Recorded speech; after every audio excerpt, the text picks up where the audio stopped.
Welcome to the space for transformational leaders to unleash their magic, see better client results, work lighter, and live sourced.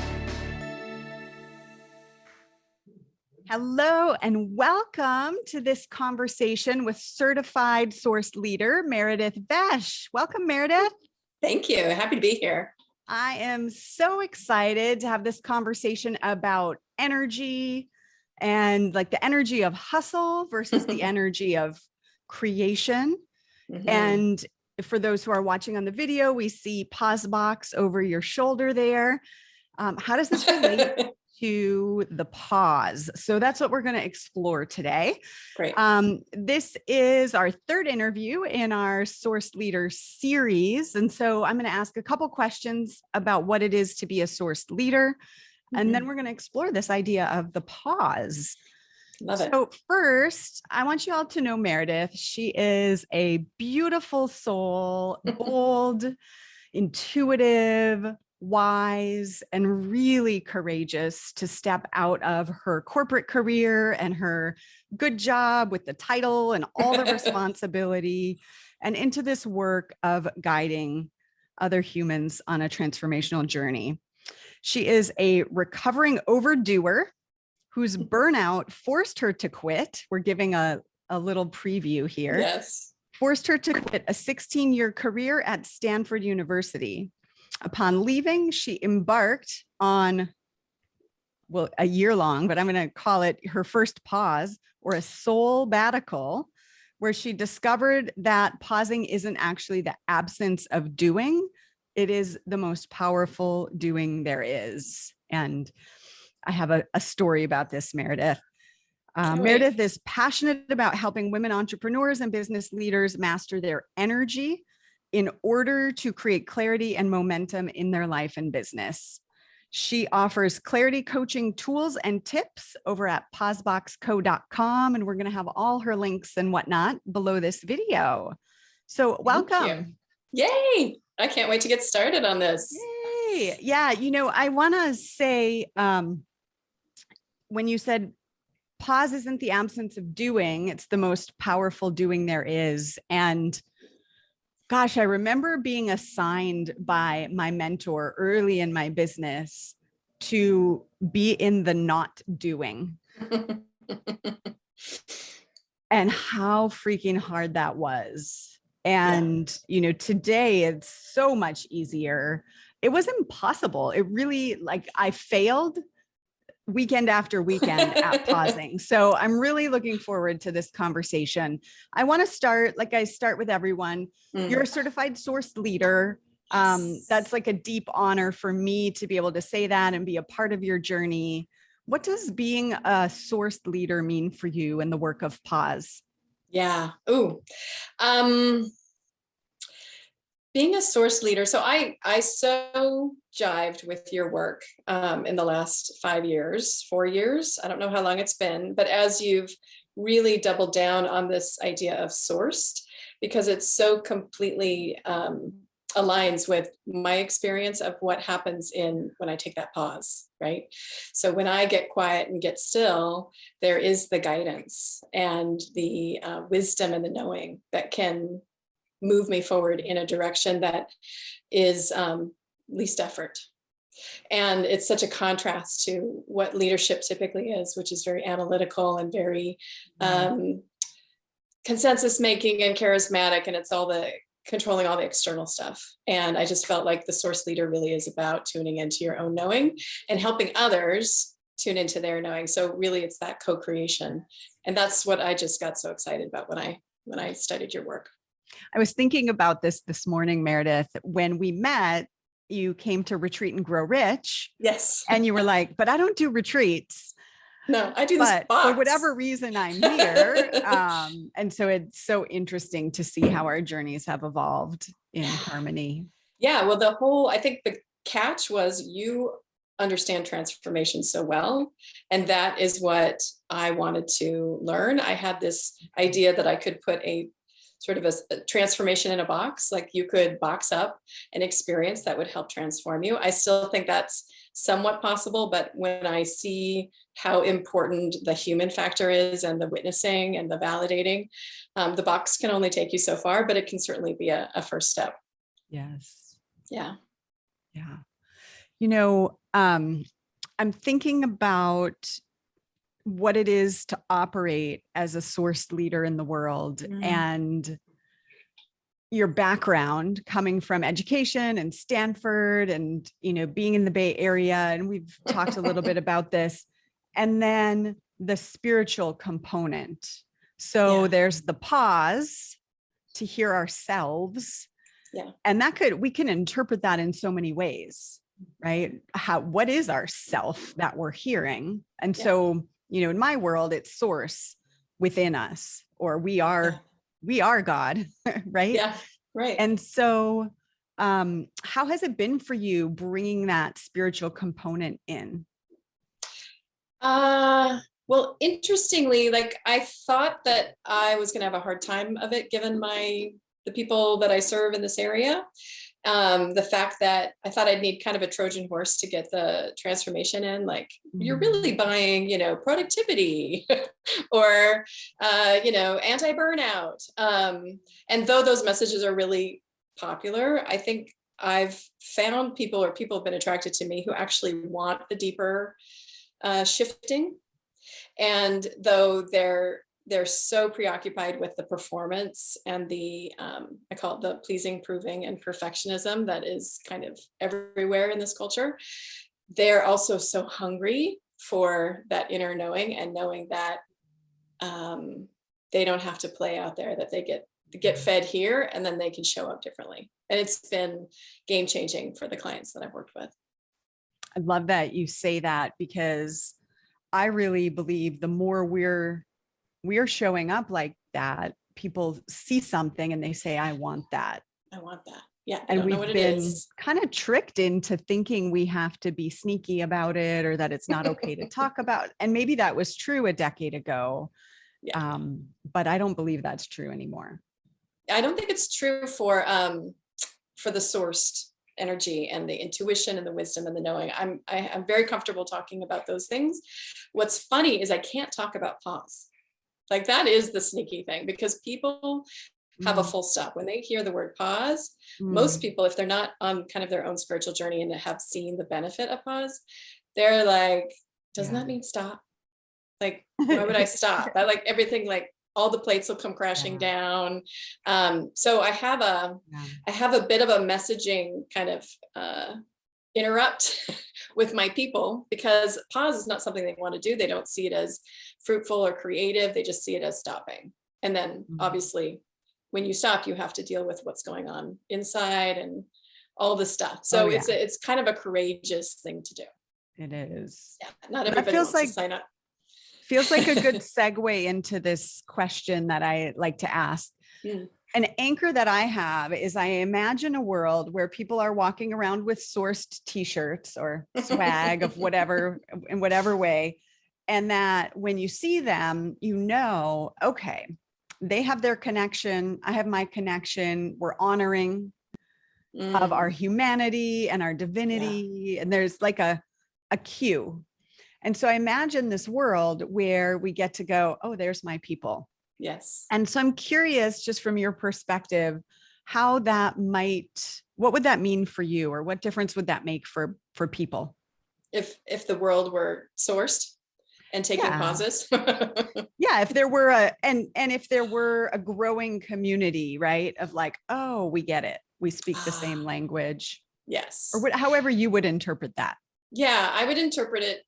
So some key components of the system I created to help myself through all the pleasing, proving, perfectionism.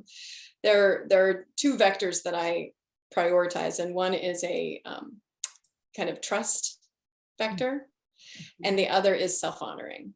And both of those are very consistent with source, but they're very practical for me. So I can actually say, how much am I honoring myself? Am I making myself wrong? Which I do all the time. And how much am I trusting and letting go of all that control?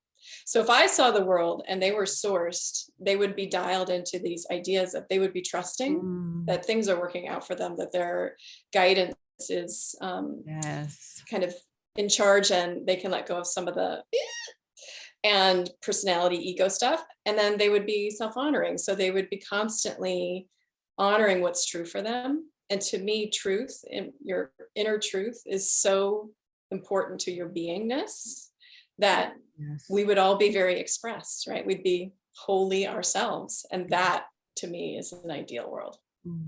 That's beautiful. I feel like they go hand in hand too, because if I know you're self-honoring, then I can trust you. I can trust you to tell me if you need something, if I'm bothering Yes. you, if, like, so it builds my Boundaries. trust. That's so true. That's a great insight. Yes, it does. Yeah. Awesome. Well, let's talk a little bit about Pause. And Meredith, if you could share a little bit of your story of why you're the most unlikely spokesperson for this work. For Pause, yes. Well, we've covered a lot of it, which is, just being in the Silicon Valley, Bay Area. I got into high tech super early in life. And this idea of going 24/7. I mean, it was heroic. The model was heroic, and I was rewarded with, bonuses and positions. The model was heroic. You had to be heroic. Yeah. You just work around the clock. And without regard to your body, your relationships, your, nature, like there was just, all there was your keyboard and your company and, some really aggressive goals. So I left that, I left the .com kind of craziness, and I landed at Stanford. And I thought, oh, this will be the easy job. But what it confronted me with is even more of the pleasing, proving, and performance, right? So it's all, our clients are probably the most wired for performance and achievement that you could possibly get. And that just fed this need that I had around getting validation outside of myself and really going, all out for getting the job well done. So I was in that cycle of kind of high achievement and over owning everything. Like everything was my responsibility, whether it was or not. I just took ownership of everything, which is annoying, I'm sure, for everyone involved. And then just one day into this tech project, we were doing integration, and we had hired a bunch of consultants. And talk about working around the clock. Those guys just have no boundaries, and they're constantly billing their hours. And so I felt I had to step up, and I did. And I was working their hours, and I was not taking any care for my body. And I got a huge repetitive stress injury where my whole arm I woke up one day and I had no strength. It was just floppy. Just out of the blue. Just like, it was a couple of days, building, and I was like, oh, it'll just work itself out. But no, it just shut down that whole arm. And when I reported it to my HR director, she said, you have to stop. And I'm like, no, I have this arm. And she's like, no, like legally, you gotta stop and take a break. And I just, the shame that overcame me when I realized I had to let people down. They're going to think I'm faking it. There's no blood involved. Isn't like, I so didn't honor where my body was saying, hey, take a step back. And I just kept wanting to please improve and perform. Thankfully, they stopped me. And I was in an acupuncture session, which I had never done before. And I was very afraid of the needles. And those went in fine. And then she left the room for 20 minutes. And I'm like, you're leaving for 20 minutes? Like, this is the first time I had been still without being able to move, because you can't move with those needles in. Yeah. And the floodgates opened, and I just felt so much grief for the way I had treated myself, and I hadn't honored, and I certainly wasn't trusting. And I realized I'm never going to do this to myself again. And if I can, I want to help others not do it to themselves too. And that was the beginning of the pause. I realized I can't go back to the cubicle life because I can't heal there. And that's when I left my job. Everyone was wondering, what the hell are you doing? I'm like, I have no idea. I said, I'm going to go do creative projects. And that's true. I wanted to go create who I was becoming next. So that was a big step. I feel so viscerally that feeling of I'm going to be alone with my thoughts for 20 minutes when that's something you were probably avoiding for Totally. decades. Yeah, easily. Yeah. Yeah. So I'm Always curious for people listening, just take a moment to tune in and ask, depending where people are on their journey, like, how often do you pause? Yeah. Yeah.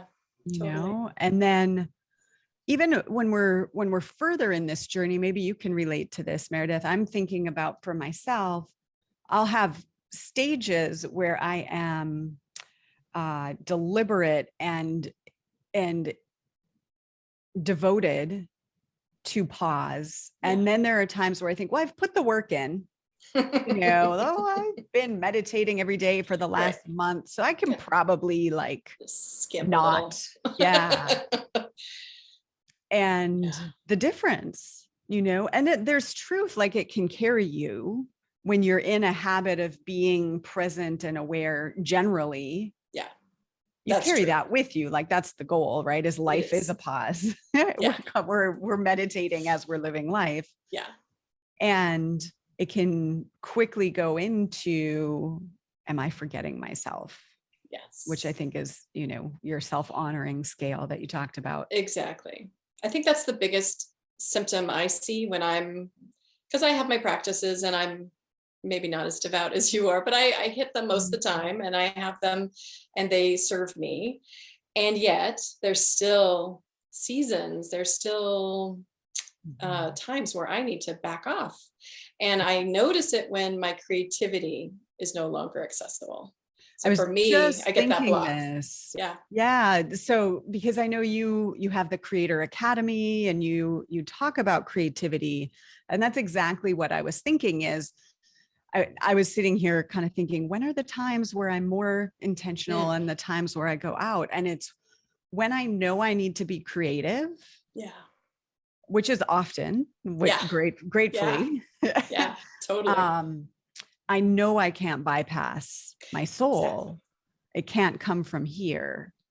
And then when there are times where I'm more delivering the work, right? Like everything's been creative and I'm showing up to deliver, where I might not feel as like it's as necessary required to be creative. That's exactly my experience as well. Yeah. Interesting. Yeah, it may not be true because showing up and generating from a creative space in general is always a good thing. Yes. Yeah, but it seems when you are actually creating something that has never been born yet, you really are in conversation with your soul. Yes. And that takes room. I think when we're delivering it, there's still some authenticity and alignment that absolutely has to be there, but I don't know if there's so much heavy lifting for the soul. I think there's more of a dancing with the soul there, whereas creating is much more lifting, So that's how I notice. And the creator energy for me, it's not just creative. So I don't just serve creative people. In fact, I have clients who would laugh if they thought I was calling them creative, but it's that creator energy. So what I'm passionate about is that people live their lives as much as they can in that creator energy, that they are creating what's coming next. They're very intentional with what they're building, what they're attracting. I never use the word manifestation because it doesn't seem to really fill the term right for me, but it's very much, how are you being in the world and who are you becoming? And to me, that's the creator energy. And that's where I feel like, wow, if you are honoring yourself and you're trusting, then you are wholeheartedly in that creator zone. Beautiful. So let's talk about this idea of hustle, right? So there's the hustle and the hustle hamster wheel that you talk about. And then there's the creator zone. Can we just explore that a little bit? Totally. It's one of my favorite topics because I lived in hustle for so long. I feel like I could probably teach a course on what hustle looks like.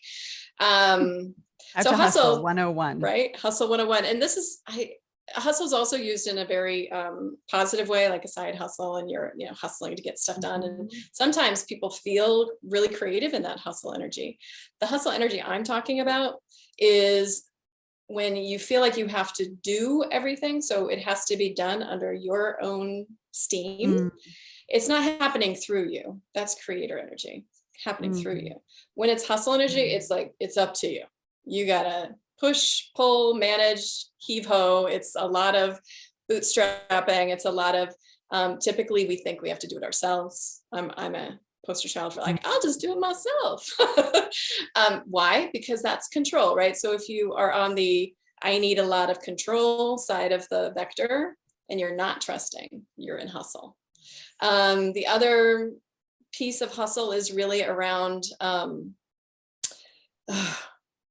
yeah, I just lost it. Interesting.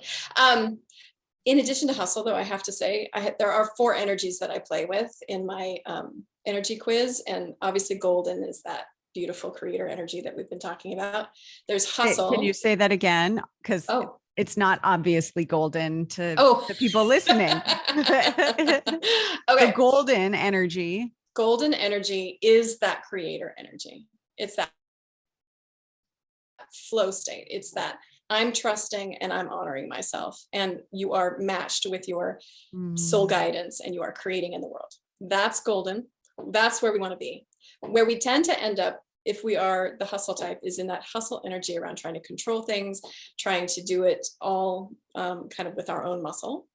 There's also this other quadrant called autopilot. And I think we all fluctuate between all of them. I don't think we're one for our entire lives.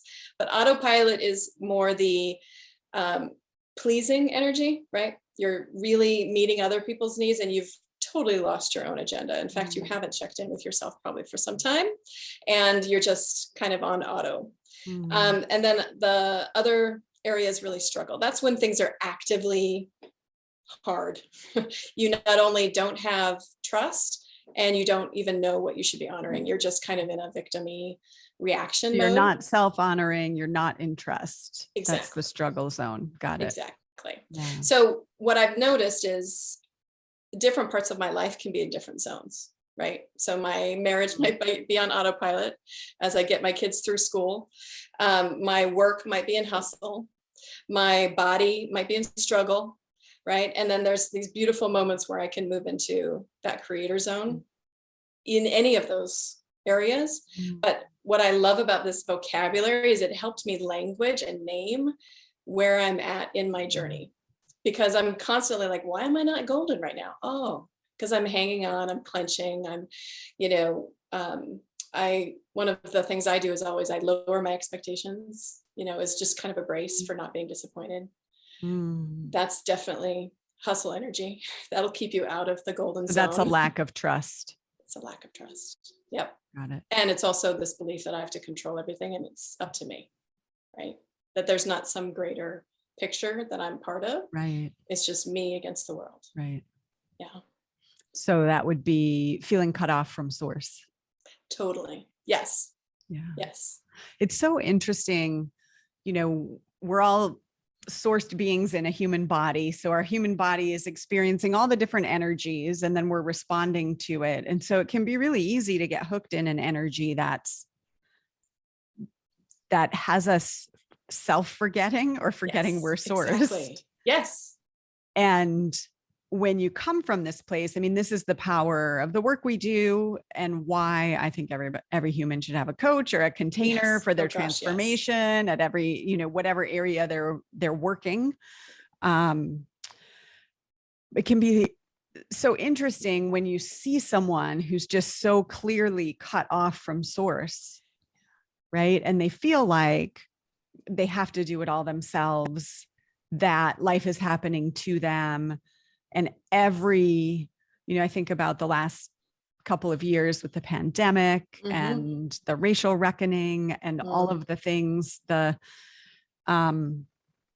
feeling like all of this is building evidence that I'm alone in this scary world. Right. Yes. And it can be so easy to be hooked there. And then when I see it as a thread. This is my recognition magic in the way that I think about it.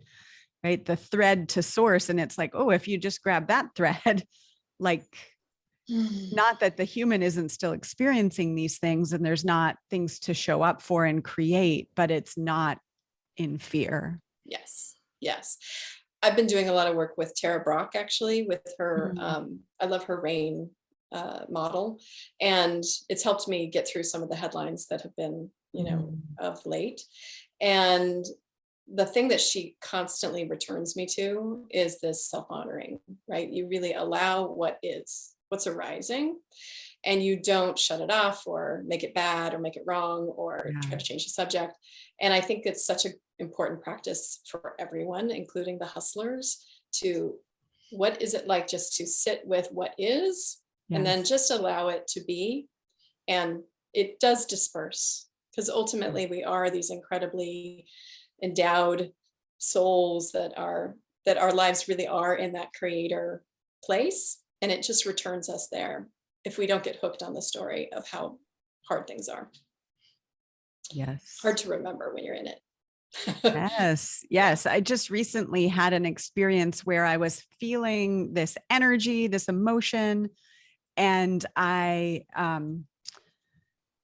part of me felt really excited and alive about this idea. And then a part of me felt like, oh, I like scared. And so I wanted to shut it down. And then that's the painful part. Yes. Right. It's not the feeling or the fear. It's the shutting all down. Yeah. So good. Yeah. 100%. Yeah. That's where the struggle is, right? So much. So you've got these 4 zones. Yeah. And I feel like I have one more question about this, and then I want to share with people how they can get the quiz. Because this framework is super helpful. I am sure people are leaning in and going, oh yeah, I want to practice that. That seems so clear and simple and direct. Yes. What is the cost of the hustle? Well, so much. I mean, in my own life, obviously there's a physical cost. Yeah. I also was diagnosed with adrenal fatigue. So like, my adrenals were like, and it was, they were how? Revving, just constantly revving. I didn't even know that was my natural state until I learned to, what's it like if things are safe? I'm safe right now. I'm not. Yeah. So this is your new marketing campaign. Go from That's good. I think I could do a reel on that. So that's a cost. I think, the cost of pleasing, proving, and perfectionism, that's what the hustle energy is. You spend so much time giving away your energy to something that's really not nourishing you. Yeah. So I feel like you're self-forgetting, you're not nourished, you get a little angry and pissy, like when I yell at my kids a lot when I'm in that sort of like, ee! And then just things don't, you're not living your most expansive life. What did I make you chuckle about? I'm just imagining these reels with just sound. Oh, because evidently I got the sounds down.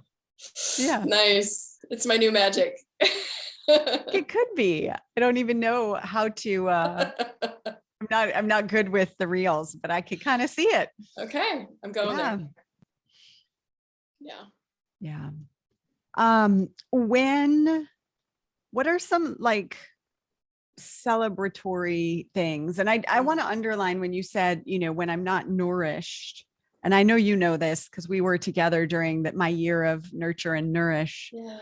I spent an entire year learning that it was okay to nourish myself and nurture myself, that I didn't have to look for other people to give that to me or give me permission to do it, or even hold me accountable to it, like that I could actually have a desire to nourish myself and then act on it. Yeah. So that really stood out about what you were saying about the cost, right? Like just that depletion. Yeah. When we're in that, I'll call it sourced or resourced place. Beautiful. What does our creator get to do, or what's it like living in that way? In the creator zone? Yeah. Yeah.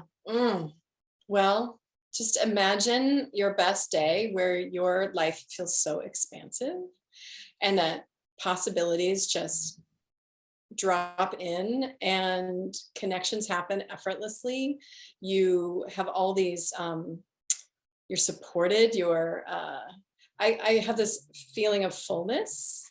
I really love the word thankful because like you're Mm. really full of thanks, like you're brimming, you're just like not overstuffed like Thanksgiving dinner, but just like, I just feel so full and life feels full.